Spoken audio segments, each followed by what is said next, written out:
ഓം ശ്രീ ഗുരുഭ്യോ നമ. ജ്യോതിർകുമാർ ചാനലിലേക്ക് ഏവർക്കും സ്വാഗതം. ഇന്ന് ഞാൻ ചർച്ച ചെയ്യുന്നത് 2025 ആഗസ്റ്റ് മാസഫലം കർക്കിടകൂറുകാർക്കും കർക്കിടക ലഗ്നക്കാർക്കും എങ്ങനെയാകും എന്നുള്ളതിനെ പറ്റിയാണ്. അപ്പോൾ അതായത് ഉണർന്ന നക്ഷത്രത്തിൻ്റെ അവസാന പാദം പൂയം ആയില്യ നക്ഷത്രക്കാർക്ക് ഈ ആഗസ്റ്റ് മാസം എങ്ങനെയായിരിക്കും എന്നുള്ളതിനെ പറ്റിയാണ്. ഇപ്പോൾ ആദ്യമായിട്ട് നമുക്ക് ഈ കർക്കിടകൂറുകാർക്കും കർക്കിടക ലഗ്നക്കാർക്കും ആഗസ്റ്റ് മാസത്തെ ഗ്രഹസ്ഥിതി എങ്ങനെയെന്ന് നോക്കാം. ഗ്രഹസ്ഥിതി നോക്കുമ്പോൾ സൂര്യൻ 17-ന് ജന്മരാശിയിൽ നിന്നും 2-ലേക്ക് മാറുന്നു. ചൊവ്വ 3-ല് സ്ഥിതി തുടരുന്നു. ബുധൻ ജന്മരാശിയിൽ 11 മുതൽ വക്രഗതിയൊക്കെ മാറി നേർസഞ്ചാരത്തിലാവുന്നു.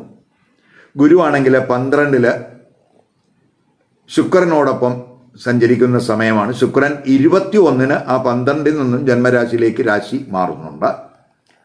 അതുപോലെ ശനി 9-ല് വക്രഗതിയിൽ സഞ്ചരിക്കുന്നു. രാഹു അഷ്ടമത്തിലും കേതു 2-ലും സ്ഥിതി തുടരുന്ന സമയമാണ്.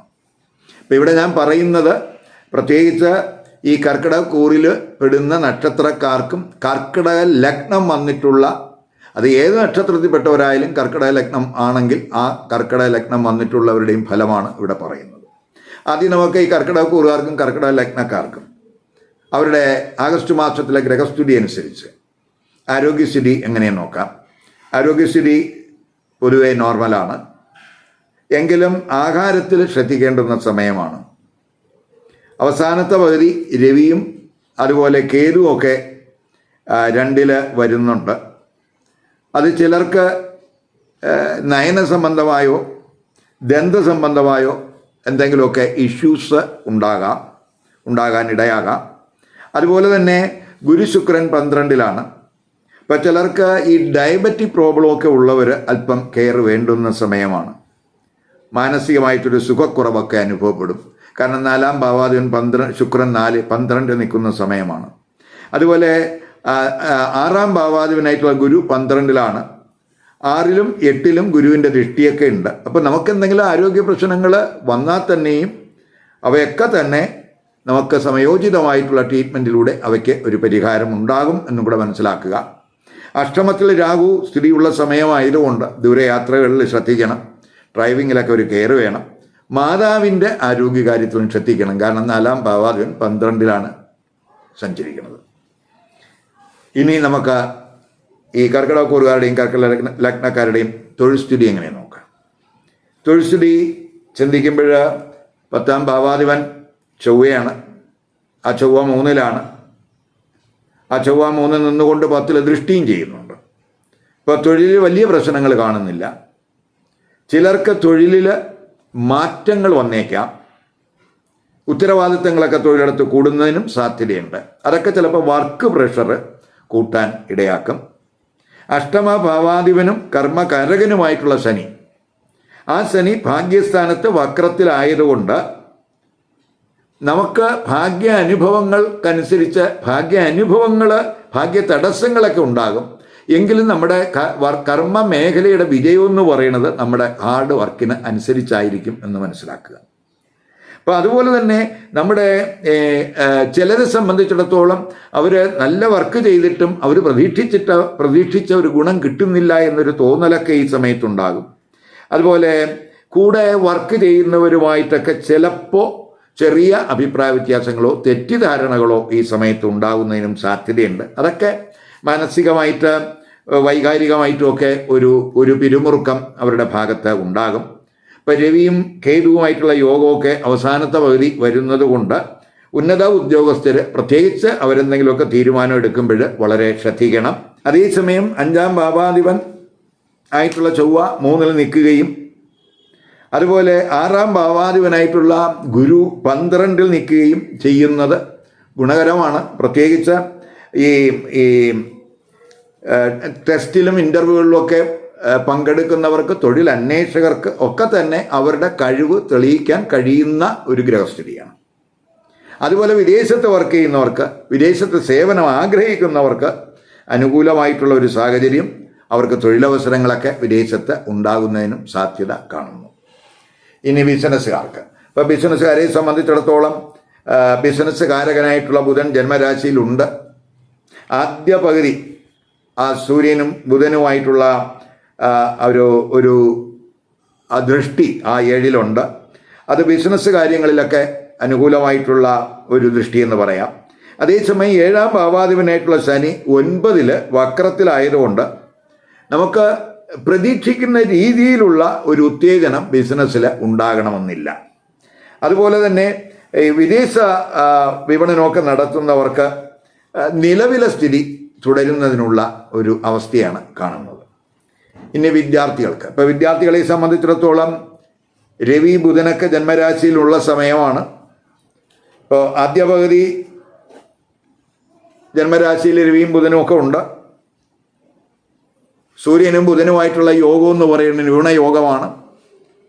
5-ാം ഭാവാധിപനുള്ള ചൊവ്വ 3-ൽ നിൽക്കുന്നു. അപ്പോൾ ആത്മാർത്ഥമായിട്ടൊക്കെ പഠനം നടത്തുന്ന വിദ്യാർത്ഥികളെ സംബന്ധിച്ചിടത്തോളം അവരുടെ പ്രതീക്ഷയ്ക്കനുസരിച്ചുള്ള ഒരു അക്കാഡമിക് പെർഫോമൻസ് നടത്താൻ അവർക്ക് കഴിയും. കോമ്പറ്റിറ്റീവ് തലത്തിലൊക്കെ പങ്കെടുക്കുന്ന വിദ്യാർത്ഥികൾക്ക് അനുകൂല സമയമാണ്. അവർക്ക് കോമ്പറ്റിറ്റീവ് സ്പിരിറ്റൊക്കെ കൂടുന്ന സമയമാണ്. അവസാനത്തെ പകുതിയൊക്കെ അല്പം കെയർ വേണം. കാരണം ആ സൂര്യനും കേതുവുമായിട്ടുള്ള യോഗം 2-ൽ വരുന്നുണ്ട്. അതൊക്കെ ലക്ഷ്യങ്ങളിൽ നിന്ന് വഴുതി പോകാതിരിക്കാൻ ഈ കുറുകാർ ശ്രദ്ധിക്കണം. ഉന്നത പഠനമൊക്കെ നടത്തുന്നവർക്ക് പഠനത്തിൽ ഒരു വിലയിരുത്തൽ ആവശ്യമാണ്. വിദേശത്ത് ഉന്നത പഠനം ആഗ്രഹിക്കുന്നവർക്ക് വലിയ പ്രശ്നങ്ങൾ കാണുന്നില്ല. ഇനി ധനസ്ഥിതി ചിന്തിക്കുമ്പോൾ ആദ്യ പകുതി 2-ാം ഭാവാധിപനായിട്ടുള്ള സൂര്യൻ ജന്മരാശിയിൽ ഉണ്ട്. അതുപോലെ 12-ാം ഭാവാധിപനായിട്ടുള്ള ബുധനും ആ ജന്മരാശിയിൽ നിൽക്കുകയാണ്. ആ 2ഉം 12ഉം ഭാവാധിപന്മാർ യോഗം ചെയ്ത് ജന്മരാശി നിൽക്കുന്നു. 2-ലാണെങ്കിൽ കേതു. 11-ാം ഭാവാധിപനായിട്ടുള്ള ശുക്രൻ 12-ലാണ്. 11-ൽ വക്രശനിയുടെ ദൃഷ്ടിയുള്ള സമയമാണ്. അപ്പോൾ വരുമാന സോഴ്സുകളിലും വരുമാന മാർഗങ്ങളിലും ഒരു വീണ്ടുവിചാരം വേണം, ഒരു പുനരവലോകനം വേണം, ഒരു വിലയിരുത്തൽ ആവശ്യമായിട്ടുള്ള സമയമാണ്. ധനച്ചെലവ് കൂടുന്നതിന് സാധ്യതയുണ്ട്. നല്ല കാര്യങ്ങൾക്കുള്ള ചെലവ് പൊതുവെ ഭാവിയിൽ അവർക്ക് ഗുണം ചെയ്യും. എങ്കിലും അനാവശ്യമായിട്ടുള്ള ചെലവ് കുറയ്ക്കുന്നതിന് ഈ കൂറുകാർ ശ്രദ്ധ കൊടുക്കണം. ചിലർക്ക് ഫോറിൻ സോഴ്സിൽ നിന്നൊക്കെ ധനാഗമം ഉണ്ടാകാം. എങ്കിലും ധനപരമായിട്ട് ശ്രദ്ധിക്കേണ്ടുന്ന മാസമായിട്ട് മനസ്സിലാക്കുക. അമിത ചെലവ് ഒഴിവാക്കുന്നതിന് ഈ ആഗസ്റ്റ് മാസത്തിൽ ശ്രദ്ധ കൂട്ടേണ്ടുന്ന സമയമാണ്. ഇനി വിവാഹം, ദാമ്പത്യബന്ധം, കുടുംബജീവിതം നോക്കാം. വിവാഹം ആലോചിക്കുന്നവർക്ക് 7-ാം ഭാവാധിപനായിട്ടുള്ള ശനി വക്രത്തിൽ സഞ്ചരിക്കുന്ന സമയമാണ്. ഭാവകാരകനായിട്ടുള്ള ശുക്രൻ 12-ൽ നഷ്ടസ്ഥാനത്ത് നിൽക്കുന്ന സമയമാണ്. അപ്പോൾ വിവാഹ ആലോചനകളിൽ തടസ്സങ്ങളോ കാലതാമസമോ ചിലപ്പോൾ വന്നു എന്ന് വരാം. കമിതാക്കൾക്ക് 5-ാം ഭാവാധിപനായിട്ടുള്ള ചൊവ്വ 3-ൽ നിൽക്കുന്നു. വക്രശനി ആ ചൊവ്വയെ ദൃഷ്ടി ചെയ്യുന്നു. അപ്പോൾ ഒരു മിസ്അണ്ടർസ്റ്റാൻഡിങ് അല്ലെങ്കിൽ ഈഗോ ക്ലാഷസ് ഈ കമിതാക്കൾക്കിടയിൽ ഉണ്ടാകാൻ സാധ്യതയുണ്ട്. ദാമ്പത്യബന്ധത്തിലേക്ക് വരുമ്പോൾ ദാമ്പത്യബന്ധത്തിൽ സുഖക്കുറവ്, സുഖസ്ഥാനാധിപനായിട്ടുള്ള ശുക്രനാണെങ്കിൽ നഷ്ടസ്ഥാനത്താണ് നിൽക്കുന്നത്. ജീവിത പങ്കാളിക്ക് ആരോഗ്യ പ്രശ്നങ്ങൾ, ആദ്യ പകുതി ആ രവിയും ബുധനും ഒക്കെ 7-ൽ ദൃഷ്ടി ചെയ്യുന്നതിനാൽ ദമ്പതിമാർക്കിടയിൽ അല്പം ടെൻഷൻ, ഈഗോ പ്രശ്നങ്ങൾ ഒക്കെ ഉണ്ടാകാൻ സാധ്യതയുണ്ട്. കുടുംബജീവിതം ചിന്തിക്കുമ്പോൾ 2-ൽ കേതു, 4-ാം ഭാവാധിപനായിട്ടുള്ള ശുക്രൻ 12-ൽ ആണ് നിൽക്കുന്നത്. അപ്പോൾ കുടുംബത്തിലൊക്കെ ചിലവ് കൂടുന്നതിന് സാധ്യതയുണ്ട്. കുടുംബ അംഗങ്ങളുമായിട്ട് ചിലപ്പോൾ ദൂരെ യാത്രകളോ ഷോപ്പിങ്ങോ അല്ലെങ്കിൽ വിലപിടിപ്പുള്ള സാധനങ്ങളോ ഒക്കെ പർച്ചേസ് ചെയ്യാം. അതുവഴിയൊക്കെ പണച്ചെലവ് കൂടാവുന്ന സമയമാണ്. കുടുംബത്തിലെ ടെൻഷൻ, കുടുംബ പ്രശ്നങ്ങളൊക്കെ കുടുംബത്തിൽ ടെൻഷനൊക്കെ ഉണ്ടാകാവുന്ന സമയമാണെങ്കിലും ആ 4-ലൊക്കെ ഗുരുവിൻ്റെ ദൃഷ്ടി ഉള്ളതുകൊണ്ട് ആ ടെൻഷനൊക്കെ ഒരു പരിധിവരെ നമുക്ക് നിയന്ത്രിക്കാനും കഴിയും. ഇപ്പോൾ വീട്, വാഹനം, അതുപോലെ സുഖസൗകര്യങ്ങൾ ഒക്കെ മെച്ചപ്പെടുത്താൻ ആഗ്രഹിക്കുന്നു. ഇപ്പോൾ വീട് വാങ്ങാൻ ആഗ്രഹിക്കുന്നവർക്കായാലും വാഹനം വാങ്ങാൻ ആഗ്രഹിക്കുന്നവർക്കായാലും വീട് പുതുക്കാൻ ആഗ്രഹിക്കുന്നവർക്കായാലും അതുപോലെ തന്നെ സുഖസൗകര്യങ്ങൾ മെച്ചപ്പെടുത്താൻ ആഗ്രഹിക്കുന്നവർക്കായാലും അവർക്കൊക്കെ അതിനനുകൂലമായിട്ടുള്ള ഒരു സമയമാണ്.